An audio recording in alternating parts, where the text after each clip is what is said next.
Good afternoon, Rotarians and guests. Welcome to the Rotary Club of Toledo. At this time, I'd like to ask Bob Amthor to please join me at the podium to deliver a reflection today and lead us in the Pledge of Allegiance.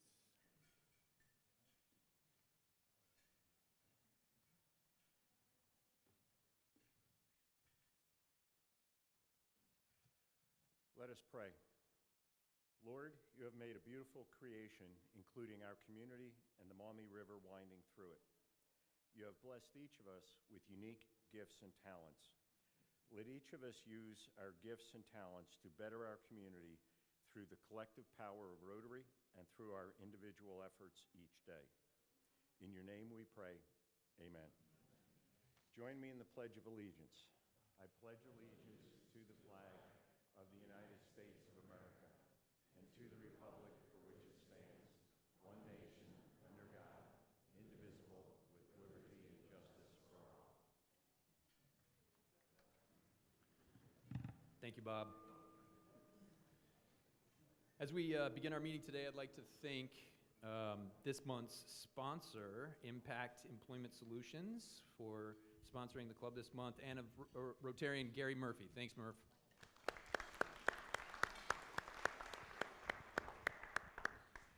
Does anyone have any guests this afternoon that they would like to introduce? Please come forward. I believe Zach's got the microphone in the middle of the room, and introduce your guests for us.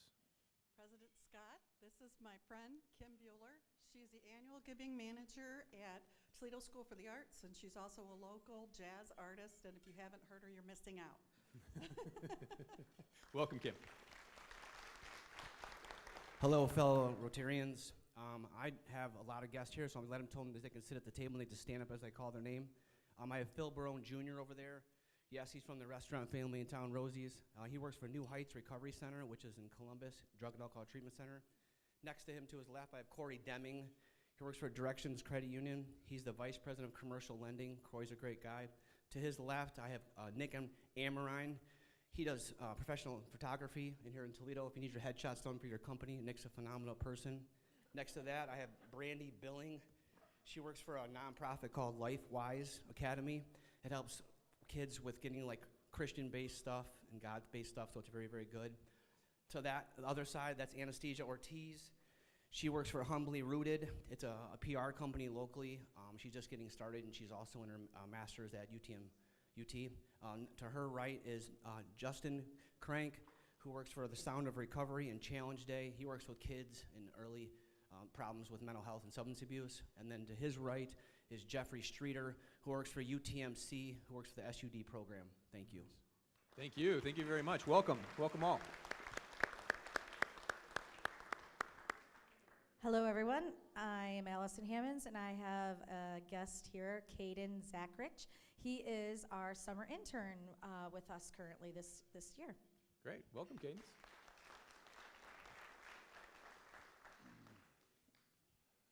I'm a guest from Georgia. Mark Makalinsky, by the way. Anyway, I have my grandson, Jacob Kruger, here. He's studying law at the University of Toledo, and he's co-oping at City Council. And Great. Also have my Sam Menendez. He works for, what's the name of that? Lucas Housing Service. Lucas Housing Service. Great. Thanks, Mark. Appreciate it. Jacob and Sam, welcome. Now, my guest isn't standing next to me. As our guest is over in the bassinet, I'd like to welcome the newest member of Rotary, Miss Alona Machenko's new baby. Yay. Good one, Jackie. Hello, Rodney Eason. I'm going to introduce Tom and Betsy Brady, formerly of PTI Plastic Technologies. I feel like everybody in here probably knows who they are, so it's kind of weird. But I'm doing this on behalf of John Jones, who is on his way, so give him credit for inviting Great. him. Thanks, Thank you. Rodney. Appreciate it. Welcome. All right. Thank you, and welcome all guests. That's fantastic today. I would now like to ask Janina Douglas to come to the podium and introduce a special guest we have today. Here from a Rotary Club of Warsaw, Poland, Peter Hoodie. Peter, you can come up too, Peter. Scott, you gave my secret away. Thank you. Our visitor today, I wrote this all down because I was told keep it short, and that's the only way I can do that. Our visitor today wins the prize for traveling the furthest to attend our meeting. Peter Hudi is a member of the Rotary Club of Warsaw, Poland, and I looked it up on Google. Warsaw, Poland is 4,541 miles away from Toledo. I didn't look the conversion to meters. For those who have been in Toledo as Rotarians for a while, the Warsaw Rotary will ring a bell. A lot of us are new though, so I'll tell just very briefly. Back in 2022, our Toledo Rotary Club was honored to be able to raise $50,000 to help refugees from the war in Ukraine. And that was particularly to help operate a food pantry supported and managed by the Warsaw Rotary. So when we found out late last week that Peter was going to be here visiting family, we quick asked him if he would give us just 2 minutes of an update. So please say welcome and thank you to Peter Hudi.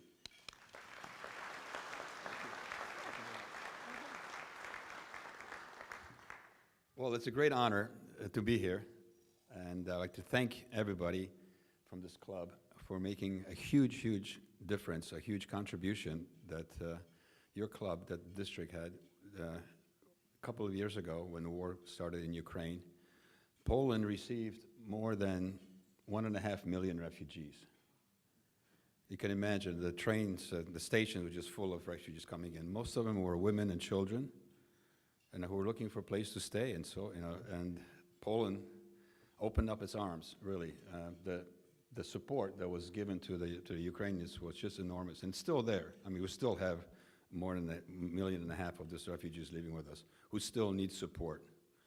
I'm not only a member of the Warsaw International Rotary Club, which is the only English-speaking club in Poland. There's a German club as well, but we've been very active from the very beginning in this effort. And I'm also a member of the Board of Trustees of the American School of Warsaw, which is about 1,000 students. And together with the American School of Warsaw and your contribution, it really made a huge difference in keeping many of these refugees fed. And they still are coming around and getting their share of food and some other basic essentials. And right now we have a van with the American School of Warsaw who goes around and delivers the food and various other items to those who need directly to them, because we found out that many of the older refugees had problems arriving to our center. So now it's better to actually go out and reach out to them by driving the van to those places where they can pick it up easily. So my main message is, of course, thank you so much for everything you've done. And if there's anything else you can do for us, we'll be more than happy to work with you and keep this project going, because it seems that the war is going to continue. We spoke earlier about, here speaking with Scott and Janina and so forth, how Putin is determined to win. It's a war of attrition, which he thinks he will wear down, that sooner or later West and everybody else will be tired and soon he will get what he wants. And so I think we're in for a longer struggle. And anything, this support which we receive from you and the other clubs makes a huge difference. So thank you once again for everything you've done, and we look forward to maintaining our close relationships and ties with you. You've been wonderful, wonderful supporters. Thank you so much.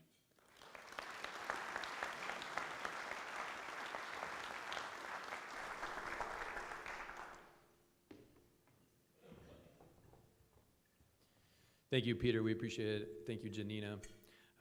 Especially for reminding us of a lot of the urgent needs that still exist and continue to exist, so we appreciate that. Also a good opportunity for us to know, where our work and where our treasure are going to from this club to try to help parts of the rest of the world. All right, as an update, I want to let you know we had our first board meeting of the year last Thursday, and during the meeting we were happy to approve 4 new members. So please join me in welcoming the following new Rotarians: Lauren Backins-Grounds from the Islamic Food Bank. And I don't know if any of the new Rotarians in the room, please stand. Elizabeth Lewin from Wildwood Environmental Academy. Keisha Pearson from OI. And returning member Tyler McKean of True Alpha Wealth Management. I don't think I saw Tyler come in, but I saw him last week. So welcome those 4 new members.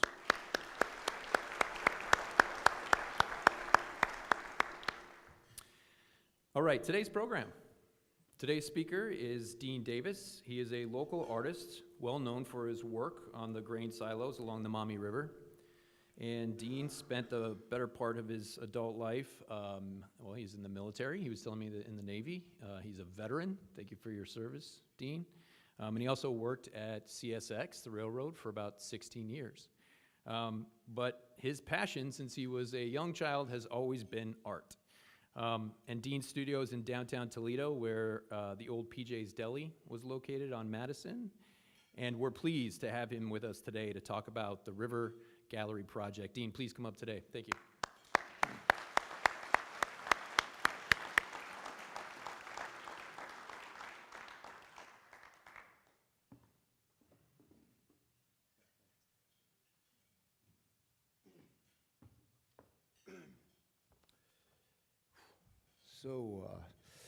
So it's a great honor to be here. There's been, since I found out that I was going to do this speech, I reached out to some of the Rotarians that I was able to meet in this last month, and it must be ingrained in what you guys believe in as an organization, because everybody's just been completely kind and grateful. A lot of great opinions on how I should present this conversation, but also to kind of tell just the story of what I'm about, right, as an artist. And it's easy for me to do that. I can talk through that and kind of get through this whole kind of next 30 minutes of my life, you know. And truthfulness, I would rather be on a wall right now painting than standing in front of all these amazing faces. But it's truly an honor to tell this story of what public art means to me, but also how it impacts communities, right? It's not a story that lives with just an individual soul. You know, if you choose to be a gallery artist makes their art from their intent, right? From what they believe in. And that's powerful. That's why we were given this ability to create. But then a public artist has to shift that gear because they do not live in that space any longer. You know, their job is actually to tether the community's voice, the culture that it lives in, but also you have a property owner you have to respect. You have to respect so many different other factors that come into play because you don't want to put a mute on anybody in that world. So truthfulness, I chose public art over gallery art because I think it's more of a servant leadership kind of role. It takes a lane to kind of find that thread to make public art into a space like that. It has an impact that reaches so much more. I believe that when you look at public art, its sense of immortality is just reigns in itself. Well after I'm gone off this planet, hopefully my murals still exist. And I hope they still tell the story of why I did it and why we all choose to have public art around us. So I'm gonna kind of start at the beginning of this. You know, art kind of chased me down for a long time. It's an interesting conversation because I always eluded it. You know, I walked away from public art or art in general because, you know, I didn't think it was necessary. You know, I thought it was a hobby, right? And, you know, I came from a culture that said, you really can't do that. You can't have a living doing this thing called being an artist, right?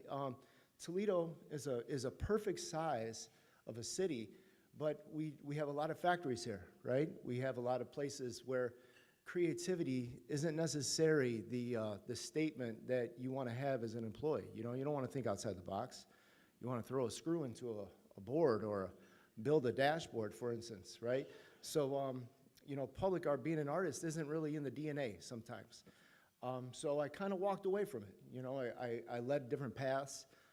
As Scott mentioned, you know, after I left high school, I actually had a full scholarship to Savannah College of Art and Design. And instead of taking that path that was carved out for me, I actually decided to join the Navy. You know, I felt like discipline was needed to find some sort of like betterment for my life. And so I like the Navy, right? I only joined the Navy, I'll tell you this story, and I think my wife knows this, but because I like water. That was the only reason why I joined the Navy. And I could swim really, really well. And I felt like I had an advantage over most of those people in that world. So the Navy was a good fit for me. It taught me discipline through a lot of sacrifice. It made me feel fulfilled when I achieved something. And I think that that's the big thing out of the military is it doesn't have to be your fit, but it does give you some core values that you can anchor throughout the rest of your life. So I returned home, and when I returned home, I leaned back into the art. I leaned back into it, and I found myself actually as a tattoo artist because that was the late 90s. And I'm sure there's a lot of people in this room that have tattoos from the late 90s that they regret. And I would say that I probably have a couple myself that I look back on and say, why? But the big thing is once again, art said, I'm here for you. And so I looked ahead, and once again, you can't have that kind of job for too long, right? You got to have insurance. You got to kind of mature and evolve.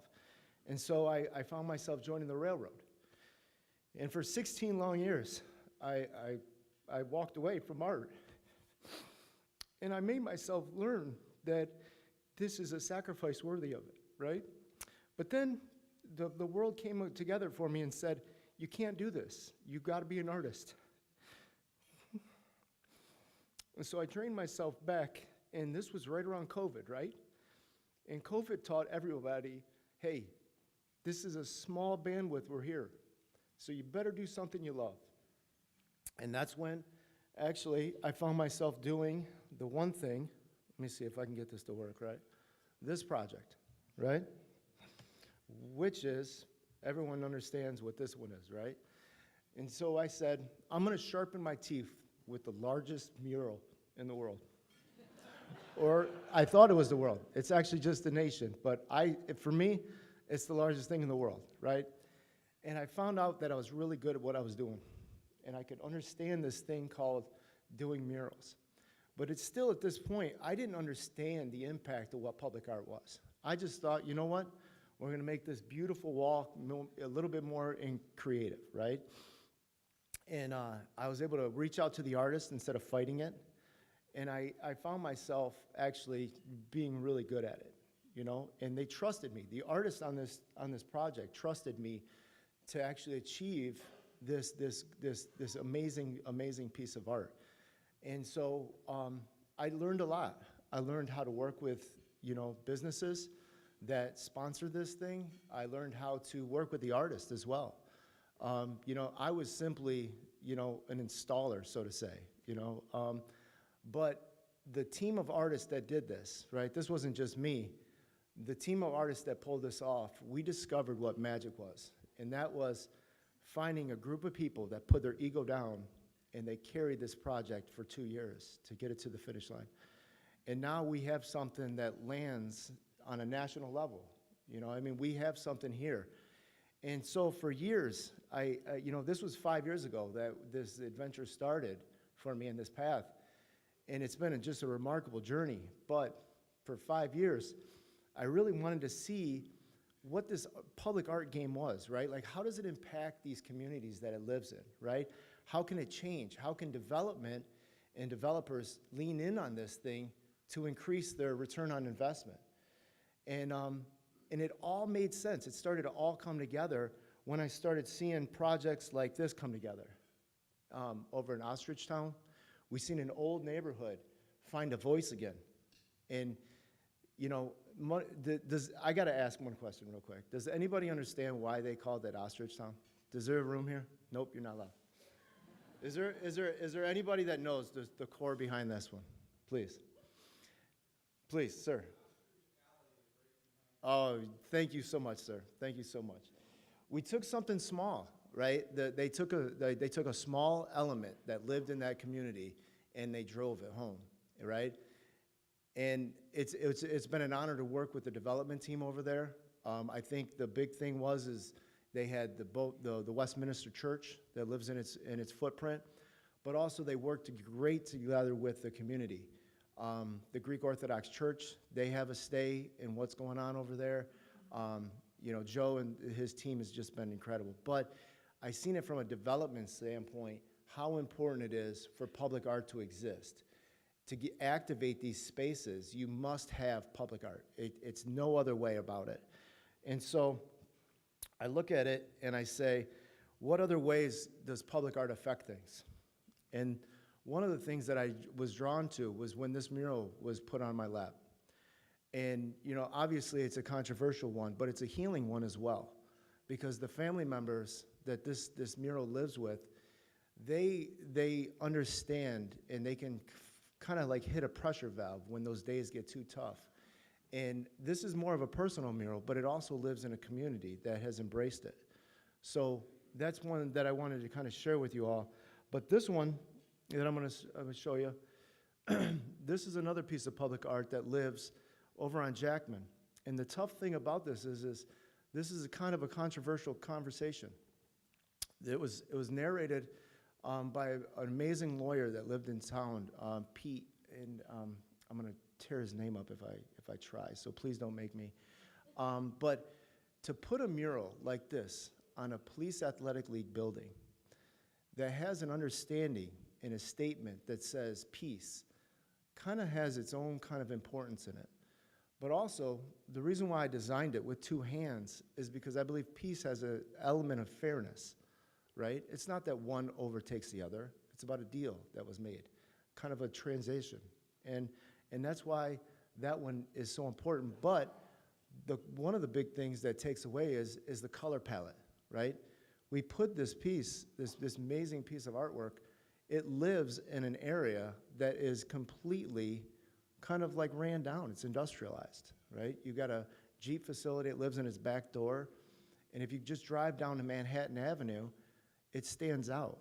So it showed me as a public artist what it means to have the right palette, right? You can't attack these projects and think that these projects can be done with like a monochromic way, right? They have to have vibrancy to them.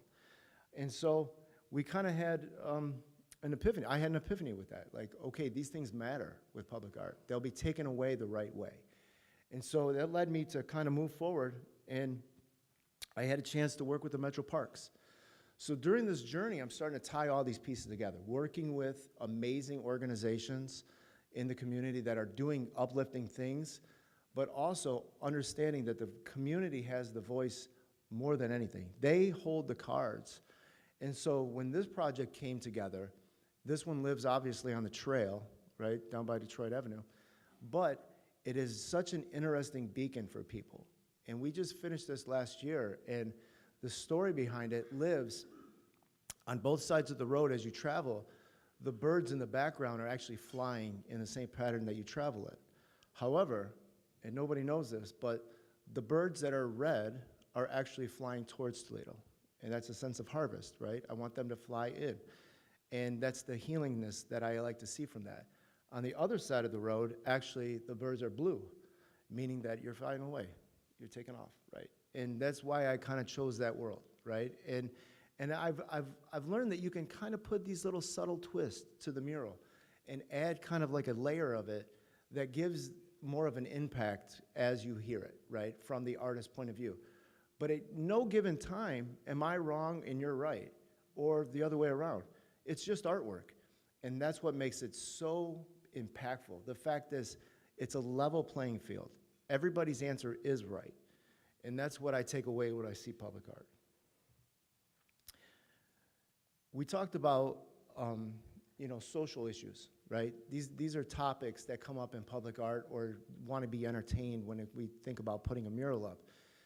And when the Junction Coalition, they asked me to create this mural, there's a way to make this conversation really dark, right? Drinking water, it's a hot topic. We live in a region that has the largest freshwater pool. However, when you have drinking water conversations, it's kind of hard to navigate that. And I don't want to ever make any of my artwork feel like it's controversial, right? I don't want to feel like I'm putting a power of negativity to the table. I think there's enough fighting going on in the world, as we've heard. We don't need any more. And I'm not going to ever put artwork that has a fight in it. And that's why I put this beautiful piece up that lives in a neighborhood so that they can understand that there is options out there and there's hope and there's ways to look at it with the right perspective. And I think as an artist, I learned a long time ago that practicing art just prepares you to be wrong. And you just got to wait for the right perspective to come along to understand that where it needs to land at. So once again, we got back to the Metro Parks, and this was actually one of the biggest projects that I was able to learn from. And this was actually when I worked with another artist in town, Chris Rodriguez, and we collaborated on this, but we also wanted to collaborate with what the area had to say. But we had a lot of fear going into this one because the area that it's located on, it actually sits in a space that could very well be vandalized. And anybody that invests in public art should understand that that is a potential, right? I mean, there's no hope to say it's definitely not going to get vandalized in a project. But what I learned is that you infuse people into the project as they come by you and talk to you. Let the neighborhood be like sewn into the fabric. That mural has over 26 names in it from people that came to me while I was painting it. So I'm going to move forward on this one because obviously that's a kind of a interesting. I grew up on the East Side, and that's why that conversation kind of tickles me a little bit. But it's the truth is having that many people's names, they're going to prevent it from being vandalized. To be honest with you, they're going to stop anybody from having those conversations, and honestly, it's holding its weight. I mean, we're 3 years old on that one. We've seen a lot of posts, where people want to take photos in front of it, but we don't have vandalism. We have a bag that's in front of it, right? I mean, that's the most trash you're going to see. But I saw a mattress one time. That was kind of funny. That was a good day. But no one's messing with the mural. That's good. So I started traveling. With the grace of my wife, she allowed me to travel, and I started doing murals around the country. And this was an opportunity that lived down in Florida. This is in the Fort Lauderdale airport. And the power of this project is more than just public art. It has a conversation, and we're starting to dial in the frequency of what this public art can actually do, right? We give a message to all that is served, right? And those that have dedicated that conversation and put those tireless hours, and we want to show tribute to that. But we wanted to do it in a fashion that's going to be non-offensive. Once again, every element that's impacted on this piece, it shows that these moments are all positive. We can keep positive things in these conversations. And also, this was one of the doorways of aiding technology. So on this mural, there's a QR code. And through that QR code, just like this project, this creates a doorway or a portal for people to get mental health. So inside the keyhole, where naturally your eye wants to draw to, that QR code will actually take you to a website that actually delivers mental health for everyone in Southern Florida. And I mean, from anything from financial assistance, legal assistance, its spectrum is really, really wide. And that kind of conversation has led me to another element of what Toledo needs, or I see as an opportunity. These pieces of public art can be actual portals, right? We can have layers of it. You don't need to just put a sign out there that says, "Can we help you?" Let's draw them in with public art and then allow that subconscious to work its own way. And once you have somebody on their phone and they're getting the help, it's more one-on-one. It's more easy for that person to take those next steps rather than being vulnerable at that first layer. So it was a huge success. We watched the needle move down in Southern Florida with this project, and honestly, I couldn't be happier the fact that that was able to be achieved through public art. And so after we had finished this project, and then mind you, all these murals are done within the last 2 or 3 years. I mean, this is the pace that we're keeping so far. And I say we, and I say that because my wife and I, she puts up with it as I'm gone painting all the time. It gave me this opportunity, right? The amazing people at the Metro Parks put out a QR code, and I was granted the opportunity to do this. However, we wanted to tell more of a story, right, of all these things that live in this region, right? But we want to staple them, right? Can we find the thread that makes this all happen? So as you see this, the story behind this mural actually is, you see obviously it says Vistula, right? It's pretty easy. But the pattern, I wanted to keep that as a way of a stained glass look. And if you ever get a chance to look over at Toledo Pickle, you'll see this mural, but you can also see it on the river. And this was one of the first things on why I was trying to get more attention to the river, was I wanted to see what kind of optics you need to live on to get farther enough away, but yet live in a very beautiful state. So the Vistula obviously stands out, but the Vistula is part of our history. And that's all the things that exist to the left or in the past. Then you have the core principle of what Toledo Pickle is, right? You got to hit a ball. I mean, it's pretty obvious. I mean, that's the core of it. That's why I don't play, to be honest with you. But you hit obviously, that's the center point of this thing. And then everything in front of it is more organic in the composition. And so what that was able to do is create what this whole mural was about. It lives on Toledo Pickle. They were gracious enough to give me this opportunity. The Vistula District obviously needs to be represented, right? But also the metro parks, they're kind of finding some amazing things live in this space. So that's why I created the piece to live like that. And now I've figured out a way. I've kind of like said to myself, I think I got this. I think there's a way that you can encompass all these amazing things and still be creative, right? Like I can still infuse part of myself into these designs. And from there, I was like, I think this is gonna work. I think this whole concept of where I'm at right now is actually gonna land well, and that is the River Gallery Project. And what the River Gallery Project is, it's 23 locations that go down the Maumee River. And what that does is it ties us right back to where we began, and that is the ADM silos. So what we're gonna do is we're going to take an opportunity of a lifetime. And I mean, this has been built up for centuries now because it's taken all these centuries to make all these developers or all these industries lace the Maumee River. We're gonna put artwork on those locations. And there's 23 amazing locations that I've been able to kind of spearhead. And to take an idea like that, obviously you need funding, right? That's obviously a concern, but you gotta take a chance. And you have to go and ask these people and say, hey, what's the chances of you letting me paint on your wall? And that doesn't live well all the time, right? You gotta kind of be finessed about that, right? But you also gotta have kind of a portfolio that you're willing to go to them with and say, I think I figured it out, and I think I can do this really well for you. And so, with the help of amazing friends like Randy Olstra and Mike Gibbons, they actually talked me into this horrible adventure that I got myself into, and that's my gallery. This is my space down on Madison Avenue. This is the River Gallery Foundation and Studio.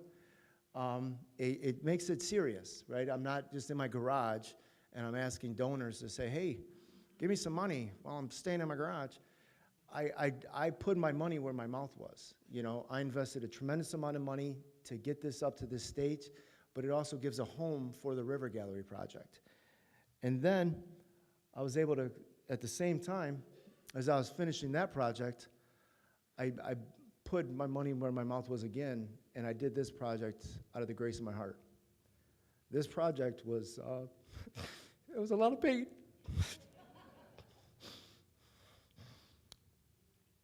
And that's that little guy right there. So after we finished that Wholesome Silos, right, we were able to we made it official, right? Now I'm actually gonna jump on this train and ride till the wheels fall off. And Dave Ball, who is, he's an interesting guy, right? Dave Ball has kind of led me into some interesting conversations. And one thing that Dave Ball did was he gave me this opportunity. So Dave Ball lives in the Ohio building. He has nothing to do with this space. He doesn't own it. But what Dave did was he also put his money where his mouth was. And he gave me the finances for this project. But the core behind this project isn't about the fact that we've got these developers coming to the table and saying, hey, we believe in public art, we know it's going to get a return on investment. It's about what the public wants. And the public said, I want vibrancy. I want it to be simple. I don't want anything crazy up there, right? And that's why it's simple. It's frogs in Toledo. It's it. There's nothing more. I mean, there's some names in there, I can tell you that. But the fact is that's all I want to believe in. It's something simple. And I think that it's made sense so far, you know? So we've been able to kind of show that public art doesn't have to have this deep, deep story behind it. It can also just have something nice and easy to understand. Currently, this is the project that I'm working on right now. And this project here it's a great one because it works with the Arts Commission. Their space with the Art Tatum piece is actually right in front of this piece. So it's going to have the background, right? It's going to capture the background of what is already going to be there that the Arts Commission has been able to kind of give us. But it also gives this wall another vantage point, right? It gives it another voice to speak. And on this space as well, we're going to infuse not just Art Tatum, but all the other legendary jazz people that's come to this town to kind of infuse it as well. But we got to look forward, right? Those are the current things that are happening. And we've got 23 locations on the Maumee River that I'm developing. We're also talking that we're going to put 100 murals in downtown Toledo. And so it's kind of scary. But this is what's on the horizon. This is on Madison and Erie, right? And I'm sharing with this all because these things will be done this year still, I believe. And this is one that it's just a nice piece of artwork. I didn't want, you know, you got to kind of put a kind of a back seat to theories for a minute and just have good creations in these spaces. And I also want people to understand that something like this that lives on this wall, it will give people hope when those gray days come. And Toledo knows about gray days, right? We all know the power of those 5 months that we live in winter and how destroying it can be to the human soul. This is the other side of that element right there.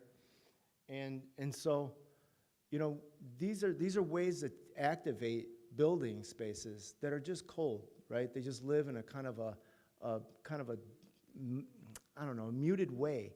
And to put a voice on those walls like that, its cost point is less than it would cost to paint it.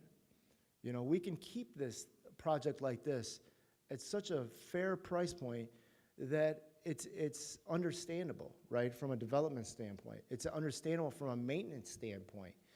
But maintenance is always a conversation that I have to have in any sort of meeting. And my feeling towards public art and maintenance lives with this. We all maintenance ourselves. We're supposed to. We're human. When you make public art, you infuse that human quality into it. So in 10 years, when it's time to put another layer on this thing, tell the story then. Don't be so, you know, like headstrong to say that you're just going to duplicate it. Add to it. This is just the beginning of that story. There's so much more walls to have capabilities with. So share with it, right? And continue the story as Toledo continues its story. That's my goal when it comes to maintenance.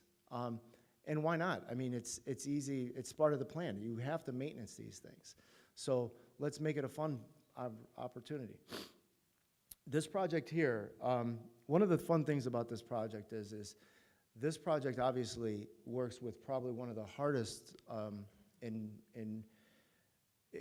it's ODOT, obviously, right? So ODOT is the elephant in the room when it came to this project. And you have to approach ODOT with a certain sense of, how do I do this? Who do I ask permission? And how many ladder rings does it have to go up before it comes back down till I hear no, right? And so when I took a chance with ODOT, I honestly didn't think that I was going to get a blessing, honestly. It came back to me with, we love the idea and we love what you're doing. So Middle Grounds obviously lives off to the left-hand side, and this project here will actually have more community input than any other project that I've been able to do. Mosier Construction and Foundation Steel, they bought the Ohio Plate Glass building that lives behind there. They have decided to invest in this project with me. But they want to kind of put a new light on how trades are looked at, right? Instead of the old school philosophy that you couldn't graduate high school, so you went into the trades mentality, now it's becoming more of a, this is a tech-worthy world, right? You got to have tech in you to understand what the trades are. And so we're going to try to reshape what that vision looks like for the trades, which leads into another conversations of unions. And the unions world is actually this project right here. And I've had the pleasure to work with the Toledo Refinery Company on this. And the Toledo Refinery Company has actually given me a chance to paint this old tanker that lives next to the Glass City Veterans Bridge. And the core of this thing is about the 5 individuals that perished during that construction, but also how all these trades are actually working together in a fashion. And when I went to this project, the first thing I wanted to do was talk to the one individual that survived that accident. And Roger Henneman, after, I think it's almost been 20-some years, or close to it, I know it's been in that wheelhouse, he actually shared with me how emotional it still is. And so he said to me, you have to include all the trades. And that was one of the core things behind this project. But also, there's 5 individuals that stand on top of all the other workers' shoulders holding up the American flag. So that's the belief behind this project here. And also, I'm going to jump ahead a couple because I got these out of line. This right here is going to be its neighbor. And this will start next year. This is the Glass City Veterans Bridge. And the power behind this project is that we will actually infuse every conflict that the United States has ever been in this project. There's 231 pillars that have made up the Glass City Veterans Bridge. And I only know this because I've done enough study and working with ODOT that they've shared with me the footprint of it. We will point out 13 of them that live the best and put a soldier from every conflict in that space. We'll put the soldier in a way that it won't have controversy in if it's a Marine, if it's an Army vet, if it's a private, if it's male or female, they're just soldiers. And we'll depict them in a way that they're actually painted, but they're gonna look like they're etched into the pillar. They are holding up that Veterans Bridge. So what we've done in Toledo's campus now is we've taken ways to where all these other cities have kind of made mistakes. They didn't think this far ahead. And how do we actually apply practicality to these murals? How do we actually put it into a way where they're infused into the substrate that they're built on? And that's the power of what this is going to do. And for the quincentennial of our country next year, this will be completed, and it'll be the largest veterans mural project in the entire world, hands down. There's no one that could ever even capture anything like this one. So I'm going to go back a couple times. Thank you.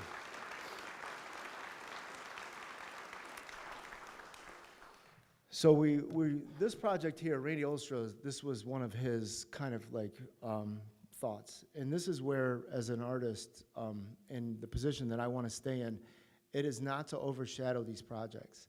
It is to work with everybody like yourselves to understand how many more stories we can share.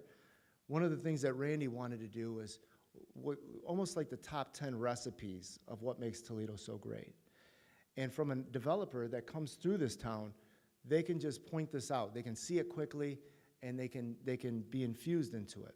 Now, one thing that I want to share, and Thomas Winston said this to me, he said, you might want to let people know you don't have permission for that yet. So it's not that ProMedica said, just paint wherever you want, right?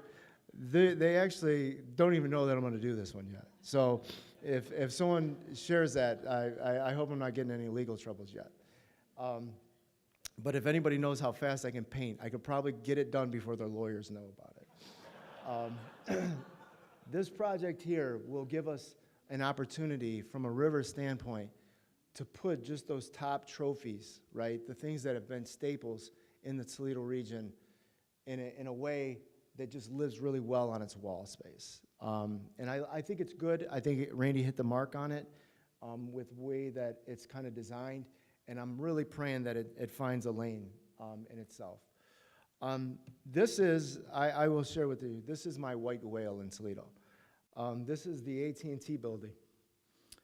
And that thing right there is 150 feet tall by 100 feet wide.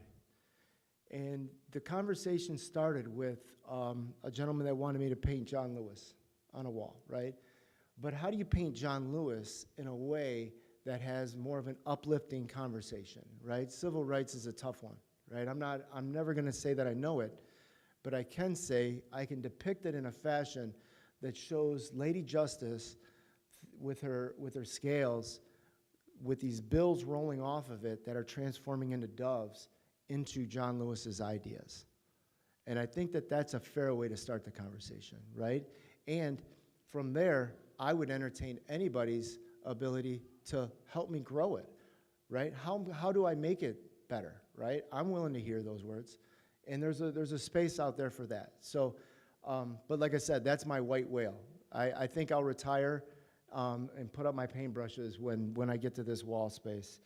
And I know it's coming. I know it's coming. So a couple of just other, adventures that we've talked about. Lives over on Monroe Street. The people that own this space it's 710 Monroe Street, and they've been really kind about what this means. They believe in public art, and also this gave me an opportunity to talk to the people that live in its blast radius, that work in its area, and everyone comes back. They just want to see vibrancy. They really do. They want to see color. So this is a Lucas County project, and I have a conversation with them later this week. And Lucas County is honestly on board with this. So I'm going to say Pete Gherkin. I know that's a controversial name in the news, but Pete Gherkin loves what we're doing. And this is something that we can kind of have further conversations on. But also, this is their project for me, hopefully this year, and this is a welcome mat.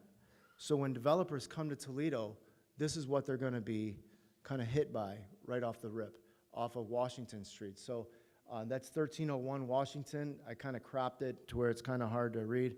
But when you're coming off the expressway, this is the first thing that anybody sees, whether you're thinking about investing in Toledo or you live here. This is what your front door is. So out of that, it gets me to this stage. On the Maumee River, these are the locations that I'm looking to start with right now, right? And these are the ones that we actually have permission for to begin. And since I created this slide, there's also been 3 more people that's come to the table that said they love what we're doing and they want to be part of it. So you can see the foundation is laid for this project. We're going to make it happen. It's been a lot of whimsical worlds to kind of get to this stage of it all. However, what I've been able to understand with art is I knew that I was going to be wrong. I knew I was going to do this wrong, but I knew that I had the team behind me to kind of direct it in the right way. And that's been the whole city of Toledo so far. Everybody has shown me paths that I've built callous so far in the last 6 months trying to understand the politics in the city and the relationships. Toledo is the perfect size for a project like this. We will truly be the only one in the world to be able to hold a conversation on the Maumee River. And there's not another location in the world that can do this. And I've done the studies, and it's just impossible. So why not use this one asset to our advantage in a way that's not harmful to anybody, but tells our story in the day that we're living in. And if you think about what other cities are trying to accomplish, like Cincinnati or Indianapolis, they're just putting art on walls. I've been to those cities, I've done murals in those cities, and they're remarkable. But they haven't found that core thing that kind of ties it all together, and that's the story of what makes their city so amazing. They just didn't lean in like that. Let's lean in and talk about those stories, and let's put those into illustrations. So thank you for your time. I think I got like 10 minutes, Scott. I would love to answer any questions if I could, as long as it's not too emotional for me. I'm still a baby at heart. So is there any questions for me, please?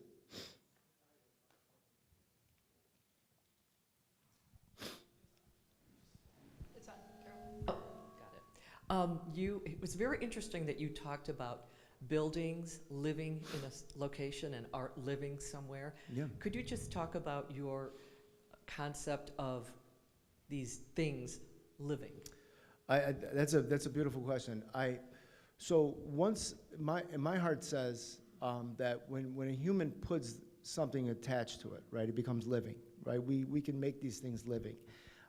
They live in these communities because, quite frankly, the people that's come back to me have told me how much it's impacted them. So it's like oxygen for the soul, right?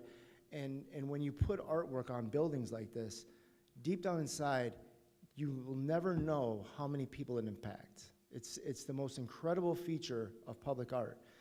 And I've had people that's told me on the ADM silos that was the last time their mother went to visit and traveled. That was the last thing that they saw before they were just having the toughest day. They saw this beautiful thing. And its blast radius is what's so important to me about public art. You know, the blast radius of a canvas lives in its gallery, right? And then you put walls behind that and walls behind that and lock the door, and that's where it sits. And it still has power, but public art is just completely, it's free to the world. It's completely selfless. It lives there, and however somebody is feeling in that moment, and however the universe directs them to see it, that's how it's received. And I think that's so remarkable about public art, that we have that ability. So I love that question, though. Well, I don't have a question. I have a comment, or more accurately, a story. I was frustrated as your mural on the grain elevators went up that I couldn't really see it because it zipped by on the bridge or down Front Street and see that it was cool, but not really get the impact of it. And, well, my wish came true.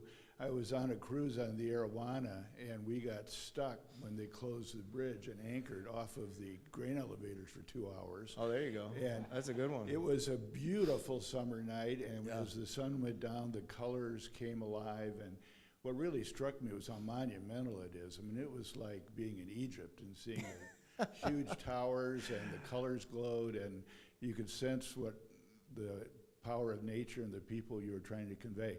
So I became a huge fan.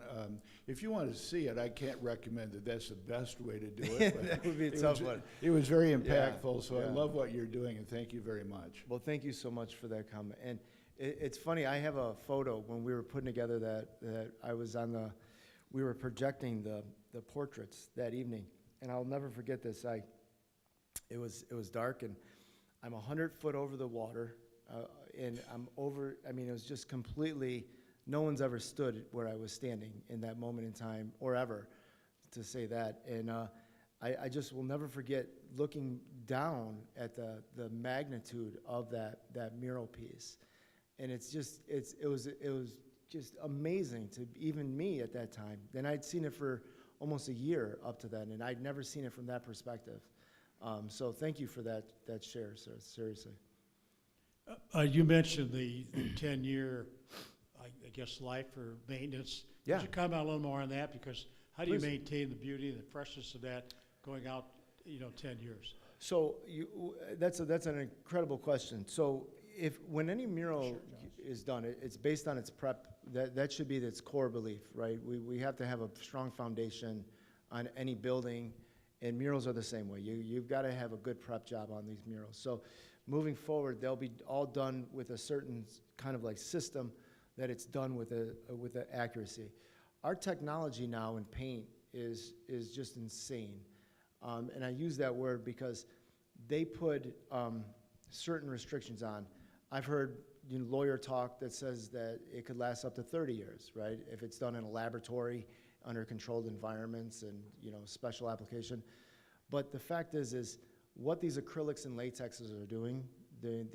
First off, they're a water-based element, so we can still stay friendly to our world that we live in. But yet they're breathable in certain fashions that matter to the substrate that you get put on, or they stay as hard as acrylic, and that is even better on certain substrates. Where this all comes together at is all these old buildings that we live in around town, especially like the warehouse district, there's restrictions on murals that go into these spaces because they don't want to see the wall damaged. And I can tell you firsthand, I've done the studies, I've talked to the paint reps, that is absolutely cannot happen if done properly. You know, any wall can be destroyed if it's done wrong, right? I can put the wrong paint on it or just apply it the wrong way, and in 2 years, it's just gonna fall apart. I can also put a UV protectant on top of it and aid against what sun wants to throw at it, right? You know, those are the hard elements that we face. We also face probably a 100-degree temperature change over a course of a year in Toledo. And you gotta think about that when it comes to being what kind of materials you wanna use. So thank God in the last 5 years, I've kind of been taking notes to what all this means, and it matters to me. And I think we can get a minimum of 10 years on any of these projects. As a matter of fact, I like to hold in my contracts that it's at least 10 years that I'm allowed to maintenance the project without having any headaches or kind of like conversations, because honestly, I hope in 5 years, I'll see it in a different light, and I want to add to it myself. Thank you, thank you. Dean, first of all, thank you very much for your personal investment in creating so many rays of light for the city of Toledo. Thank you. You're welcome. Second, it's sort of an offshoot of what John asked. Are you considering an endowment for the maintenance at all as the 10 years comes around, or will that be sort of a new fundraising round to maintain these projects?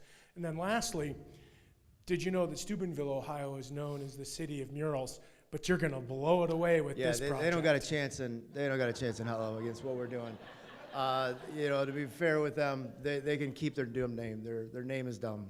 You know, Toledo's got a better name. So, the first question, if I could ask, please, the truth behind it is, you know, these things can be done with such a minor cost already, and we can build up an endowment. We can have a maintenance conversation, and we could trickle into money in a small way that when it comes time in 10 years, we're not trying to find purse strings for those things. And let's do that, right? Let's entertain those conversations. But I think the big thing is in 10 years, who knows what the world's gonna be? And more importantly, let's invest into the stories now. You know, so thank you for that. Thank you for that. Dean, I've gotten to know you the last 90 days pretty well, and I just want to say thank you from the bottom of my heart of what you've done for our city.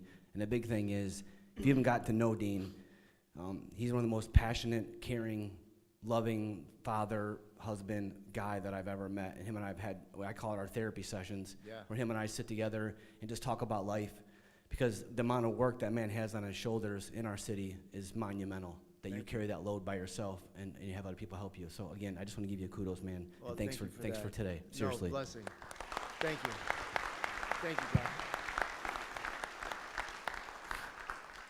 Thank you so much for giving us a landscape of the wonderful work you're doing and for the beauty that you are bringing to our wonderful city. Thank you. One of the things that I saw with the sunflower mural is that we have started to get national media coverage on all the wonderful work going on. And so I'm wondering, as we are really ramping up our efforts to have Toledo be a tourist destination, can you speak to the impact and potentially the dollars that will come in as murals do bring extra life to the city? If you could speak to that, that'd be lovely. I'll make it as short as possible. I think there's a lot of energy behind the conversation that says, you know, money follows art in a lot of easy ways. I've watched cities like Windward down in Florida. Their study over 10 years, they've quadrupled their tourism. Jackson, Michigan, they had an unmeasurable tourist when they first started. Now they have a footprint that they can actually measure from. Every city that I've ever read studies from Fort Lauderdale to even Sedona, they've quadrupled their polls when it comes to tourism. So that's an easy to answer, not to say that it's easy, but I will say the truth is we will absolutely see the money come back in the city in every fashion. Every business will capitalize off these murals. Thank you. Appreciate it, man. Hey, stand here for a second. Dean, we appreciate it. Thank you for your time. Thank you for sharing with us, obviously, your vision for the River Mural Project. It's fantastic to see, and I know it's inspirational to a lot of us here. In appreciation for your time today, we'd like to present you with a book called The Historical Tales of Toledo, which is authored by our past president, Clint Mock. Oh, beautiful. And we also make a donation to Rotary International's Polio Plus Fund in your name. So we appreciate your time today. Thanks, son. Yeah, thank you so much. You wanna? That's fair. Yeah, I'm just gonna wrap up. Yeah.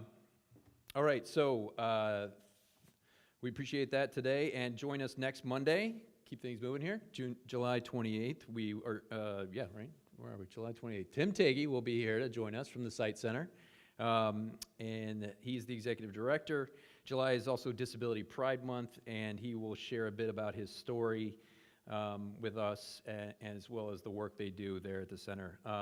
For those of you who are interested, tomorrow evening we have book club at Poco Piatti on Central Avenue.